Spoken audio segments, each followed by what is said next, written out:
দেশি বিদেশি মিলিয়ে প্রায় 157 প্রজাতির বোগেনভিলিয়া বা কাগজ ফুল দিয়ে বাড়ির ছাদ বাগান ফুটিয়ে তুলেছেন স্কুল শিক্ষক দিলীপ রায়।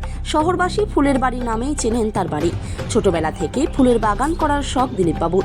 তার বাড়ির ছাদ বাগানে ফিলিপিন্সের সিলভার লিপ থাইড্রোগ্লাইট, মহারানী থাইল্যান্ডের সিফিয়া ইন্ডিয়া গোল্ডেন সায়েন্স সহ দেশ বিদেশের মোট 157 প্রজাতির প্রায় 3 শতাধিক প্রজাতির বোগেনভিলিয়া বা কাগজ ফুলের গাছ রয়েছে।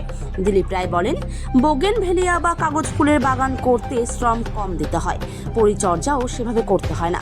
তাই স্কুল ও পরিবার সামলে কিছু সময় বের করে গাছের পরিচর্যা করি। প্রকৃতির প্রতি ভালোবাসা থেকে আমার এই প্রাপ্তি। ছাদের ফুল বাগানে ফুল ফোটায় গোটা ছাদ জুড়ে মনোমুগ্ধকর পরিবেশ তৈরি হয়েছে। এখন ওই বাগানে অনেকেই ভিড় করছেন সেলফি তুলতে। নমস্কার, আমার নাম হচ্ছে দিলীপ রায়। এই শখটা যদি বলতে গেলে আমার একদম স্কুল লাইফ থেকে, ছোটোবেলা থেকে আমার এই শখ ছিল ফুল গাছ করার। তো তখন আমরা টিফিনের পয়সা বাঁচিয়ে আমি ফুল গাছ কিনতাম। তখন ডালিয়া, চন্দ্রমল্লিকা এইসব গাছগুলো করতাম সাধারণত, সিজন ফ্লাওয়ার যেটা বলা হয়। পরবর্তী সময়ে আমি এই বগনভিলিয়ার প্রতি আমার টান, এবং এর কারণ হচ্ছে এর ফুলের ভ্যারাইটি এত বেশি আছে এবং এর যত্ন খুব একটা বেশি করতে হয় না। অল্প সময়ের মধ্যে এই কাজগুলো করা যায়। যেহেতু আমি শিক্ষকতা করি এবং অল্প সময় আমি হাতে পাই, সেই সময়টা আমি কাজে লাগিয়ে এই গাছগুলো তৈরি করি। তো এখানে কত প্রজাতির আছে গাছ? বর্তমানে আমার যা বাগানে 157 রকমের প্রজাতির গাছ আছে। কত রকম? 157, 157 ভ্যারাইটি। 300 উপর টব আছে। এগুলো বেশিরভাগ ভ্যারাইটি হচ্ছে থাইল্যান্ড, ফিলিপিন্স, মালয়েশিয়া এসব জায়গার গাছ আছে। এই গাছগুলো আপনার সংগ্রহটা কোথা থেকে করেন? বিভিন্ন জায়গা থেকে? বিভিন্ন জায়গা থেকে। এগুলো মনে করো জায়গাগুলো স্পেসিফিক শিলিগুড়ি আছে, কলকাতা আছে, এবং কিছু কিছু গাছ আমার বিদেশ থেকেও আমার এখানে ইম্পোর্ট হয়ে আসে। ঠিক আছে। তো গাছগুলোর সম্বন্ধে একটু কয়েকটা গাছ সম্বন্ধে একটু বলেন, যে মানে গাছের কি বিশেষত। এখানে আগে দেখছি যে গাছগুলো যেমন একটা হলুদ পাতা এসেছে, কি বলবেন এগুলো? এটা ভ্যারাইটি হচ্ছে, এর নাম হচ্ছে মুনলাইট ইয়েলো। এর বৈশিষ্ট্য একটা, এর পাতাটা হলুদ রঙের হবে, ফুলটাও হলুদ রঙের হবে। ঠিক আছে। আর বেশিরভাগ গাছের মধ্যে আমার ট্যাগ লাগানো আছে। আমি মেনলি হচ্ছে কি, যারা মনে করেন ফুল পছন্দ করে, গাছ পছন্দ করে, আমি সবাইকে ডেকে নিয়ে এসে দেখাই যে তারা যেন এগুলো গাছগুলো করতে পারে অল্প সময় দিয়ে। অনেক রকম নেশাই মানুষে করে বর্তমান সময়ে। সেই সব নেশাকে যে অতিক্রম করে দিয়ে যদি আমরা এই ধরনের নেশার মধ্যে মগ্ন হতে পারি, নিজের ভালো, পরিবারের ভালো, সমাজের ভালো, সবার ভালো।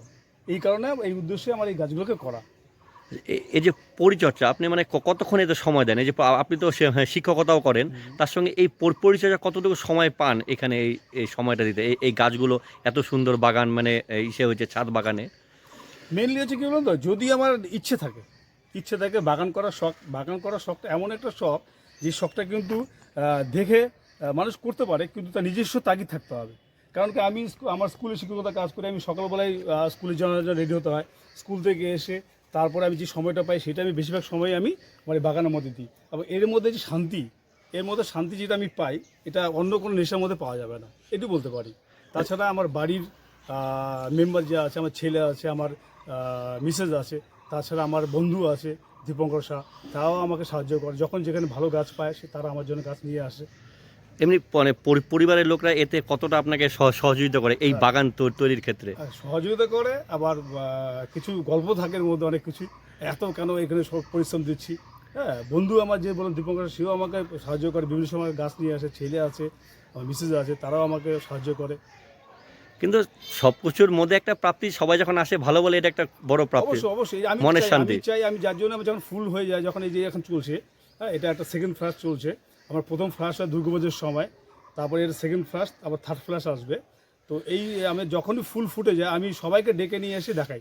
তারা জন্য খুশি হয়, মানে ইচ্ছার জন্য জাগে যে এই ধরনের একটা গাছ করা যেতে পারে। ফুল এমন একটা জিনিস যে মানুষ সবাইকেই একদম আনন্দ দেয়। মানে করার সাথে আপনি অন্যকে উৎসাহ জাগান, যাতে সবাই মানে অন্যান্য বাদে যাতে মানে এই নেশাটার প্রতি সবার। অবশ্যই আমি সমাজে তো অনেক রকম নেশা আছে, তার মধ্যে এই নেশাটা হচ্ছে মারাত্মক নেশা, যেটা কোনো সমাজকে কোনো ক্ষতি করবে না, এটি বলতে পারি। যার জন্য আমার উদ্দেশ্য হচ্ছে সবাই দেখুক, জানুক এবং আসুক আমার এখানটায়। তাদের যদি কোনো এই গাছ করতে গিয়ে কোনো অসুবিধা যদি হয়, সেটা আমি তাকে সাহায্য করবো। কীভাবে সার দিতে হবে, কীভাবে জল দিতে হবে, কীভাবে তার ফুল আনার ব্যবস্থা করতে হবে, সেটা আমি সবাইকে বলবো, কেউ যদি জানতে চায়। আপনার নাম আর ঠিকানাটা? আমার নাম হচ্ছে দিলীপ রায়, বাড়ি হচ্ছে মশলাপট্টি, ফালাকাটা, আলিপুরদুয়ার জেলা। আপনি এমনি হয়েছে মানে শিক্ষক? আমি একজন স্কুল শিক্ষক। তার স্কুলের মানে ফাঁকে এটা করে? হ্যাঁ, অবসর সময়। অবসর সময়।